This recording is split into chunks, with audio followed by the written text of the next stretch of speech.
What is up? It is Maximus MMA, finally bringing you my picks and predictions for UFC Fight Night. Uros Medic taking on Daniel Rodriguez. We are going to Serbia. I believe it's the first time that we've ever been to Serbia in the UFC, and Medic, obviously the Serbian, will be headlining against D-Rod, who is fresh out of a Mexican prison. I'm sure that most people know, but Daniel Rodriguez was in a Mexican jail, I want to say, for like 9 months or something of that nature, because he had brought marijuana over to Mexico from the U.S., and yeah, they didn't like that. So, kind of an odd circumstance fight, but we'll hop straight into the main event here. This is a tricky card to pick, I will say. There's a lot of really wide favorites that probably shouldn't be as wide as they are. And then there's also a lot of UFC debuts. I believe there's like 9 UFC debuts on this card, so it's going to be a tough one, but we're going to do our best nonetheless. In the main event, as I've already said like 3 times now, we've got Uros Medic taking on D-Rod. Medic is on a really nice streak. I mean, he had that really disappointing loss about a year and 6 months ago to Punahele Soriano, where he got knocked out viciously cold in the first half of a round. I remember that was terrible because I actually had a bet on Uros Medic, and I was so salty, dude. Because he was a big favorite. But anyways, I was just like, oh my god. But since then, he had a good comeback against Gilbert Urbina, and then he beat Muslim Salikov, who was 40 years old at the time. But again, Muslim Salikov is probably the best 40-year-old fighter in the world. So, pretty good win. And then he KO'd Jeff Neal as a pretty big underdog, but a fight that I picked him, where he just used his speed and threw in combination and landed. Look, Uros Medic, okay, he is the first round finisher. He is a guy who he's going to throw violent combinations. He's a great combination puncher, and he's really looking to get you out of there quick. He has really good speed, and obviously speed becomes power. So if he hits you clean in that first round, it can be a quick night. And D-Rod, that is what makes me a little worried here for D-Rod. Because is D-Rod known for being chinny? No, not at all. I mean, he's actually on a really good streak right now. Alex Morono split decision. I wouldn't rate that too highly. Old man Ponzinibbio, I wouldn't rate that too highly either. Then he beat Kevin Holland, and that was pretty surprising, to be honest. But as you can see, a year off because of the 9 months in jail shortly after Holland. So it's one of those where, like, D-Rod is 39 years old, and Medic is literally, like, known as the first round finisher. I'm going to pick Uros Medic to get a knockout in the first 2 rounds. It's just hard not to. But I think these odds might be a little wide. I don't know. D-Rod might have something for him, man. D-Rod is tricky. And I don't necessarily love Medic as a fighter if he doesn't find an early finish. But I think that year away. Yes, D-Rod, I watched interviews about him. He said that he was doing pad work in prison. Obviously had a training camp for this fight, but I don't know, man. Like, having a little bit of ring rust and maybe starting slow against Uros Medic, that is not the way to be successful against Uros Medic. So I'm going to pick Uros Medic to win here by knockout in the first 2 rounds, but there is a level of caution on that pick. Then in the co-main, we've got Navo Sterling stepping up on relatively short notice to face another old man, Jan Blachowicz, 43 and a half. I mean, that might be the oldest guy in the entire UFC.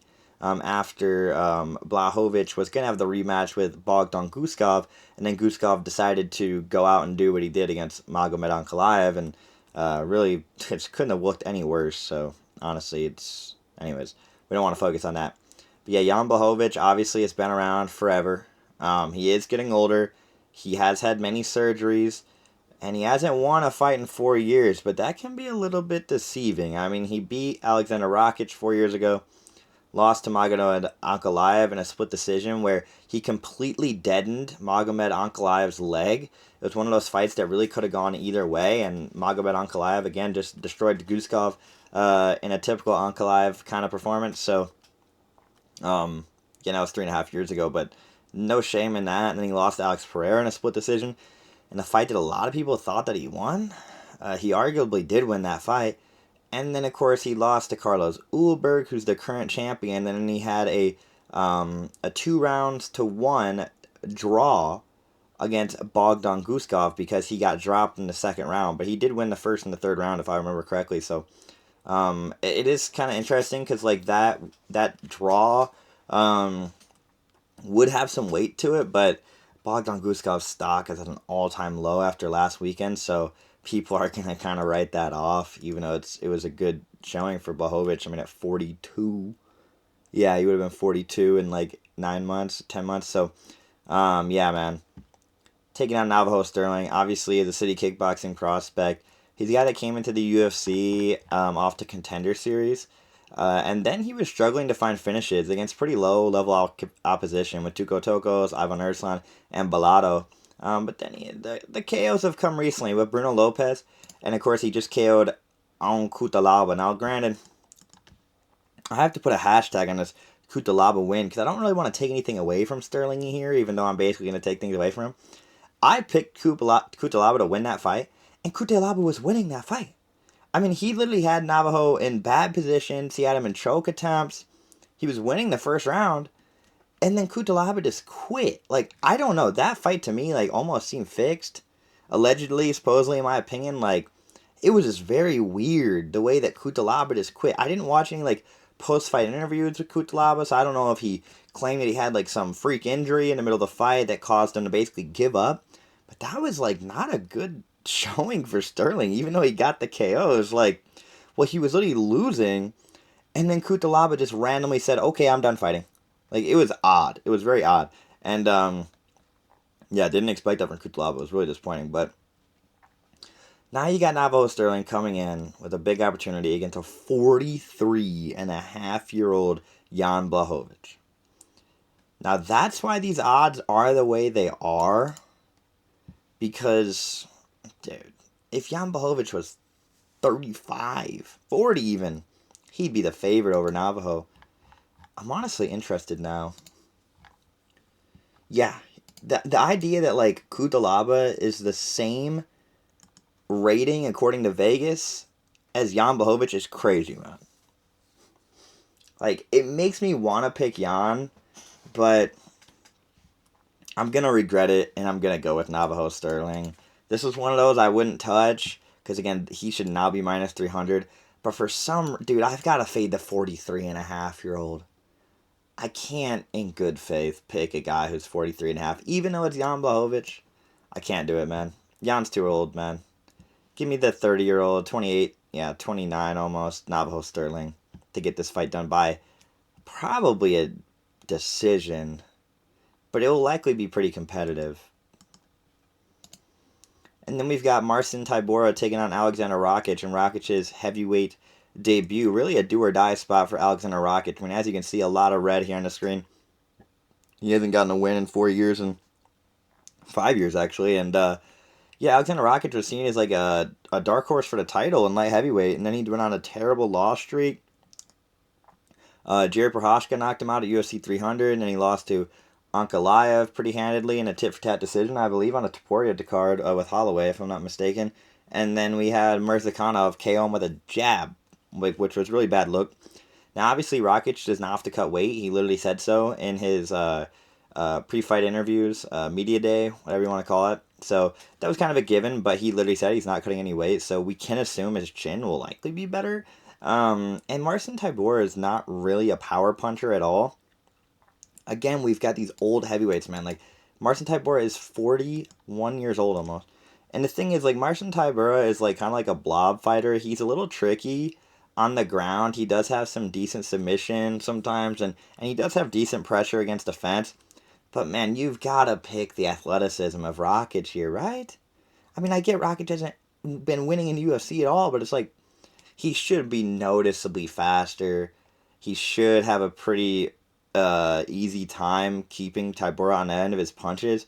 Look, if Tybura can smother him against a cage for extended periods and then land on top, maybe off of a trip or something of that nature, this could get interesting. But if this fight spends the majority of the time on the feet, it's impossible to pick a 41 almost year old Tybura to beat Alexander Rakic, who, again, looks alright on the feet, but I don't know, he makes mistakes. Like, again, when he got knocked out by Murzakanov, he kind of led into that exchange with his chin up, and that's why he got KO'd. But Tybura doesn't knock anybody out, man. I mean, yeah, he did KO Jonathan Deniz, but that was a doctor stoppage and also ground and pound base. So if this fight's on the ground, It could get weird, but if this fight's on the feet, Rocket's going to win this fight.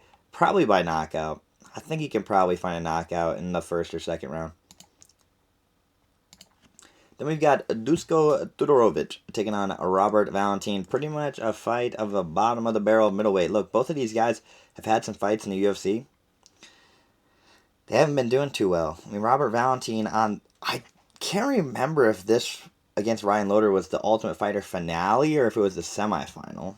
It was one of the two, but he got absolutely destroyed. And Ryan Loder has had no success in the UFC, but he's an elite wrestler, and he really just showed Valentin levels on the ground. And then he lost to Torres Finney, which that's a tough look, man, because Torres Finney looks terrible. And then he got destroyed by Otavo Gutierrez, which he was a lamb to the slaughter there. It's kind of a funny matchup. They covered Torres Finney to, all right, buddy, here you go. Here's Gutierrez. But, and then he beat Julian LeBlanc, who he was supposed to beat. And it's kind of interesting because I feel like the UFC does want to keep both of these guys around. Obviously, you can see they've had a rough patch. I mean, Tudorovic, right? He had a win against a nobody, and then he got destroyed by CLD, and then he got sacrificed to Masrur Abdul Malik, and then he lost to Zach Reese, which is a really bad look, and then he beat Jose Medina, who is literally like the uncle at the cookout, as I referred to him in past videos. So that win means nothing at all. So essentially, Dusko Todorovic has not won a fight in the UFC in 3 years, 9 months. This is one of those where, I know a lot of people are on Valentin here, and I kind of get it, just because Dusko Tudorovic, I mean, he's beat Jose Medina, which that barely means anything. And then Zach Reese, you guys know if you watch any of my videos, I rate Zach Reese, way down here. Right? I don't think Zach Reese is a good fighter at all. So if you're losing to Zach Reese, albeit it was a back-and-forth fight, I'm going to pick Robert Valentin here. I was torn on this fight before I started making this video, and it was really because of the Ryan Loder matchup. But Dusko Todorovic can't grapple in the way that Ryan Loder can. Robert Valentin should be able to win this fight pretty much everywhere it goes. I'm not saying he's going to dominate. I definitely see both guys potentially having moments, because I don't think that Valentin's some world beater. He's just going to, run Todorovic over. I mean, yeah, he's essentially 1-3 in the UFC, right? So we're not talking about world beaters here. This is the bottom of the barrel of middleweight. Loser probably gets their walking papers, or is going to get sacrificed to a guy that gets a Contender Series win once that starts up here in a couple months. So give me Robert Valentin to win, just because I don't think Todorovic's that good. He is the hometown guy here with Serbia, but yeah, man, I'm not going for it. I'm going with Valentin to win. For some reason, I feel like the UFC is pushing Valentin. So let's give me Valentin to win this fight by decision.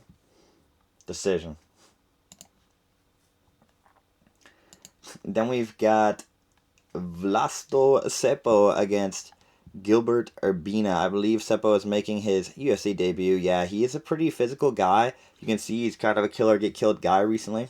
And you'll notice that a lot with these Serbia regional guys. They don't grapple a lot. It's a lot of stand up. And Urbina lost to Brian Battle 5 years ago. Beat a guy I don't even know who the heck that is. And then he lost to Charles Radke and Uros Medic. So not the worst losses, but a guy who's quite inactive. I mean, I'd like to see a guy that's 30 years old have more than 4 fights in the last 5 years.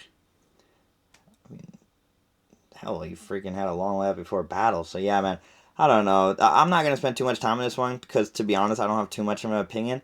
But I think that I'm going to go with Seppo to win just because he's the hometown guy. He's getting finishes on the regional scene, which I've said I like. And Urbina has never really proven that he's UFC level.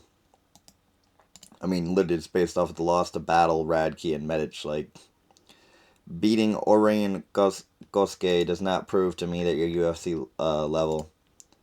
And yeah, it looks like this guy literally quit fighting after that loss. So that kind of tells me all I need to know.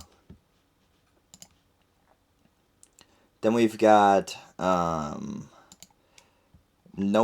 Gugnon against Milos Jancic. This is a fight, honestly, where I swear they might have just added this.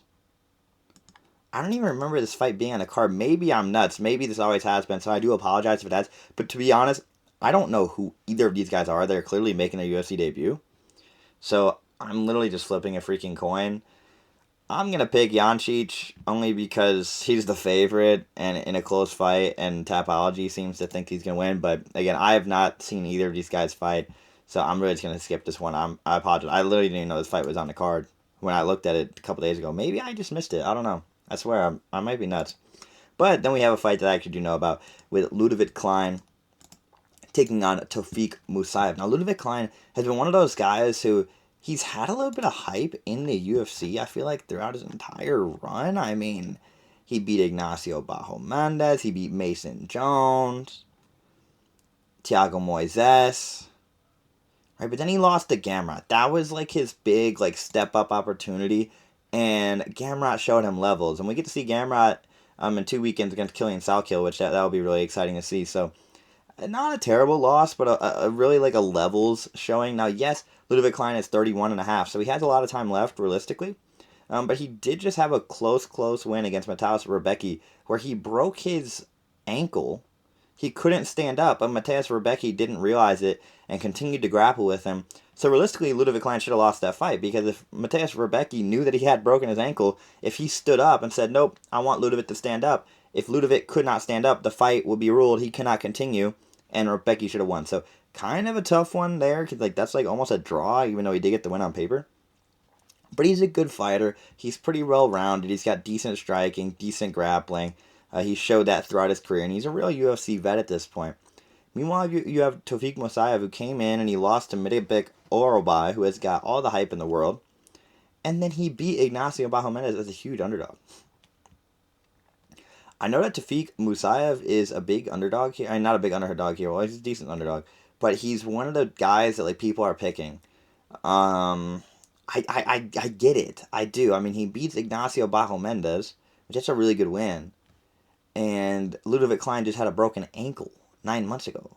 So, I mean, who knows how much he's been training, if he's fully recovered, if he's still going to have the same explosiveness, things of that nature. Tofik Musayev also cheated against Ignacio Bajo Mendez with multiple French grabs as well. So, you almost kind of like that in a way, like from a betting standpoint. Like, I don't know, if my guy's going to cheat to win, I'd rather he tries to cheat to win than just lose, right? So, because I believe he was going to get suplexed, and he just grabbed the fence, and it completely changed the tide of the fight. So, again, another asterisk there, but, you know, this is one of those where I was kind of torn, because, again, I know a lot of people are picking Tofik Musayev, but I'm going to pick Ludovic Klein just because of the UFC experience. I'm going to take the guy that's been in the UFC since 5-6 years, however long it's actually been, over Tofik Musayev, who came into the UFC a year ago, got a really tough draw against Orobai, and then had to cheat to win to beat a big prospect in Bajo Mendez. Give me Ludovic Klein to win this fight, likely by decision, but one that definitely has some caution on it. And then we've got Oban Elliott against Michael Oliveira. Now, Michael Oliveira is one of those guys that he's like the prototypical fighter that I like to design, where he's got super long reach and he's super fast and he has a lot of power. And it almost seems like the UFC is trying to get out of the Oban Elliott business. Now, look, I don't blame him. I've been a little bit of an Oban Elliott hater for a long time. I mean, he beat the literal landscaper in Val Woodburn. Then he beat Preston Parsons, who wasn't really UFC level. Then he beat Basil Hafez, who has absolutely zero head movement. When I say zero head movement, I mean zero head movement. So it's not really surprising that he KO'd him. I believe he head kicked him, but I could be mistaken. It was a little while ago. But then he lost Suk Young Ko, and then he lost to Jonathan Mikulev, which I assumed he would, as Mikulev is a decent prospect. Dude, it's just so hard to take a guy like Oban Elliott, who has disappointed against the hype, right, that Oban Elliott had. He's been a disappointment in the UFC, and now you're putting in a guy, Michael Oliveira, who, yes, he was fighting pretty much nobody before the UFC, but on the Contender Series, he just looks so violent, man. I'm going to pick the guy that just seems like the more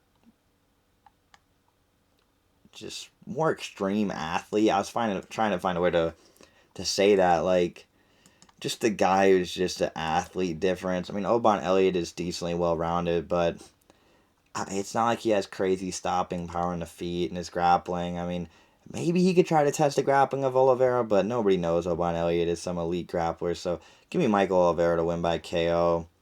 I don't know, man. I just think the Oban Elliott was never that good. So I'm going to keep on riding with that until proven otherwise. And then we've got Mark Vologdin taking on Borislav Nikolic, another UFC debut taken with Nikolic taking on Vologdin. Now, Nikolic is a good kickboxer, as are a lot of the Serbians. He does have some submission game. And yeah, he's kind of like a champion on the local promotions they have there, but promotion I don't rate at all.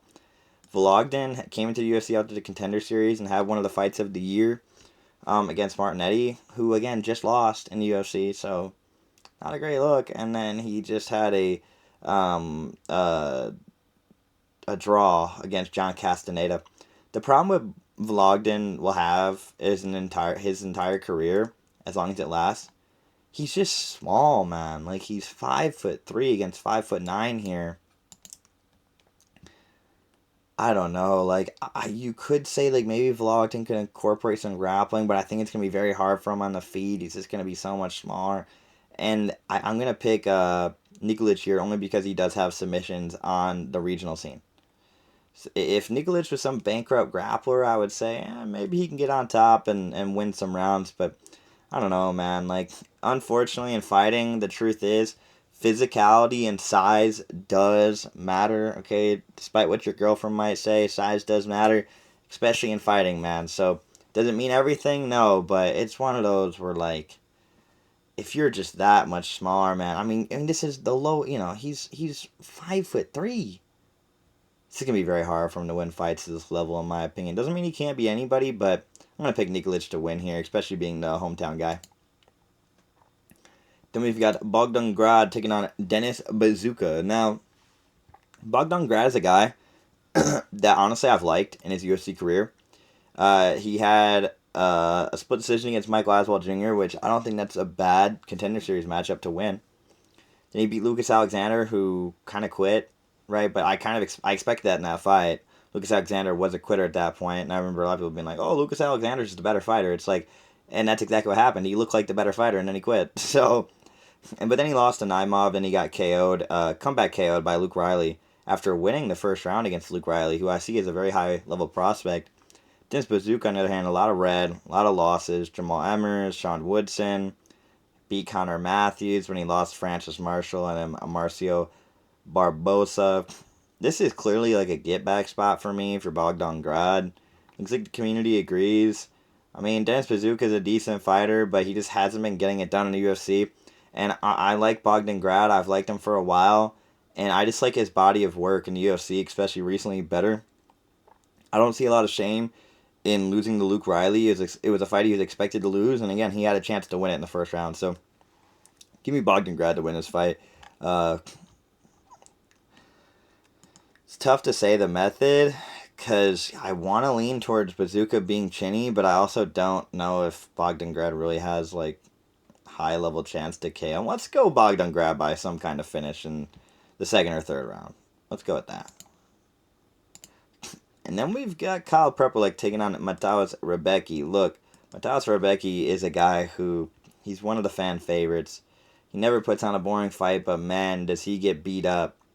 I mean, he literally, after one round with Grant Dawson, looked like he'd been in a car crash, and that's against Grant Dawson. Grant Dawson doesn't bloody anybody's face. Mateusz Rebecki has so much scar tissue at this point of his career, where if he starts to get hit, man, he starts to wear damage bad. He could have cuts that start to bleed into his eye. So that's something you really have to take into account whenever you're picking Mateusz Rebecki, because if this fight goes longer than a round, Rebecki's going to look beat up. And Kyle Prepelic is a big underdog here. However, he was on the regional scene. And he comes in and he has to fight Benoit Saint Denis. Right? So we're not really going to fault him for that loss a year ago. And then he lost to Drew Dober.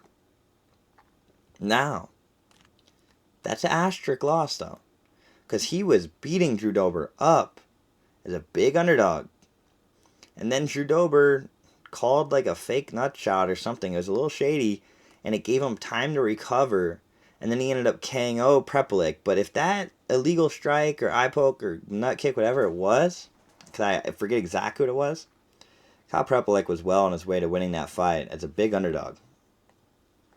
Kyle Prepolek does a really good job of fighting long for the division. He's going to have a height and reach advantage here, and he does keep guys at the end of his punches. That's what he was doing against Drew Dober. Now again, once Drew Dober was able to get that second wind, he did get on the inside and land a kill shot and finish Kyle Prepolek. I'm going to pick Kyle Prepolek here to win against Mataus Rebecki. I just think that Kyle Prepolek can bloody him up. And Kyle Prepolek has fought two legitimate guys in UFC. I mean, Benoit Saint Denis, and then Drew Dober 3 months after that. Drew Dober's had like 20 fights in the UFC. Give me Kyle Prepolek to win this fight. I'm going to pick him to win by decision, but I could see the damage piling up and Rebecki having a doctor stoppage or potentially getting TKO'd. Another thing that I don't like about this for Rebecki is that low fight IQ he showed against Ludovic Klein 9 months ago. We talked about Ludovic Klein had a broken ankle and he didn't even recognize it.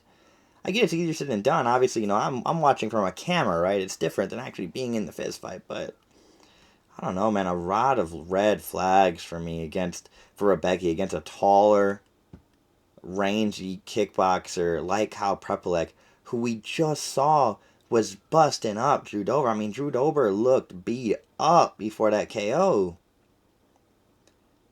And Mataus Rebecki wears damage worse than anybody in the UFC, so give me Kyle Prepolek to win this fight. That's a good pick, I think. Then we've got Nina Milosevic against Haley Cohen. Look, Haley Cohen's being thrown in here to lose, okay? That's all she's done in the UFC. She doesn't fight very often, and she just loses. She does have a decent amount of athleticism and has some ability to land takedowns, but you've definitely got to favor the Serbian prospect. Just clearly getting put in here to get a win and get her UFC career started.